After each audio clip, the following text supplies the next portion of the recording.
merveilleusement bien.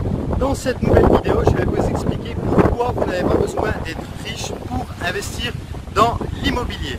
Bon, peut-être que vous l'entendez sur le son, mais ça souffle pas mal, donc j'espère que dans cette vidéo, vous arriverez quand même, malgré le vent, à m'entendre. Moi, j'aime bien parler de concret. Donc aujourd'hui, je suis dans un hôtel 5 étoiles à Punta Cana. Vous avez la mer des Caraïbes juste derrière moi. Je vous laisse profiter un petit peu du paysage. Vous voyez, c'est magnifique.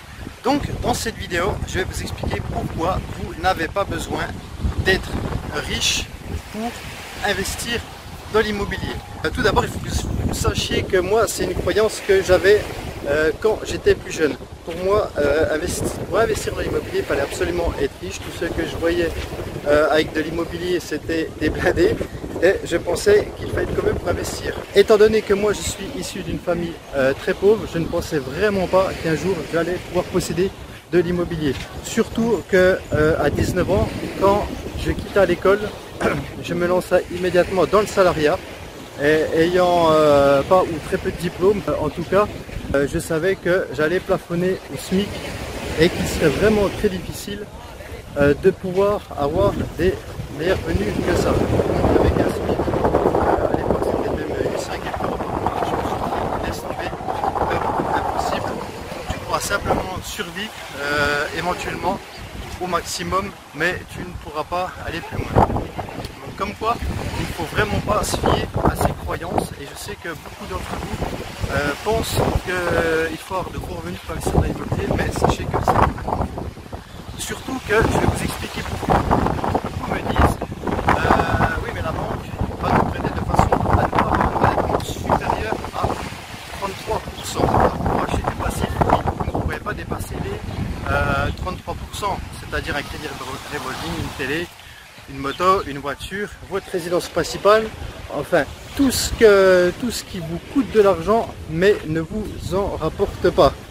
Tandis qu'avec l'investissement immobilier, vous pouvez dépasser cette capacité d'endettement de 33%, puisque c'est pas vous qui allez rembourser ce crédit immobilier, mais vos locataires.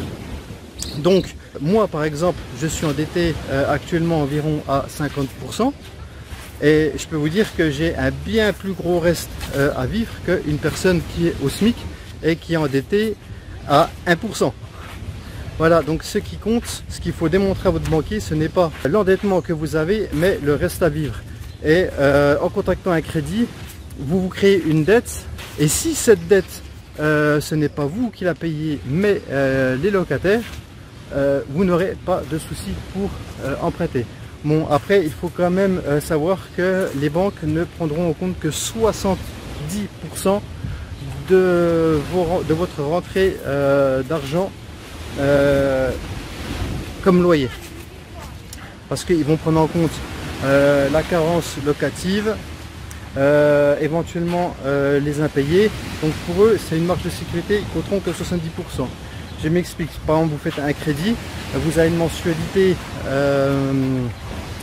de 1000 euros par mois.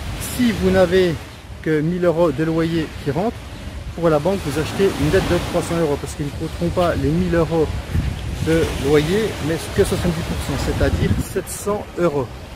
Donc 700 euros, si le crédit est à 1000 euros, peut-être que le banquier vous prêtera une fois, mais il ne pourra pas vous suivre éternellement, surtout si vous démarrez en étant salarié au SMIC, car il verra, il se rendra compte que vous ne savez pas investir et vous ne pourrez pas aller plus loin. Il faut, moi, en mon sens, il faut avoir au moins minimum des rentabilités de 10% sur de la location longue durée pour pouvoir ensuite convaincre le banquier, donc on est un bon investisseur, et de nous suivre pour de prochains achats. Voilà les amis, j'espère que cette vidéo vous a plu. Si vous avez des questions, n'hésitez pas à me les laisser dans les commentaires ci-dessous, j'y répondrai comme d'habitude, c'est promis. Si cette vidéo vous a plu, n'hésitez pas à la liker et ainsi que à vous abonner à ma chaîne afin de recevoir mes prochaines vidéos. En attendant, sous le soleil des Caraïbes, je vous souhaite une agréable journée.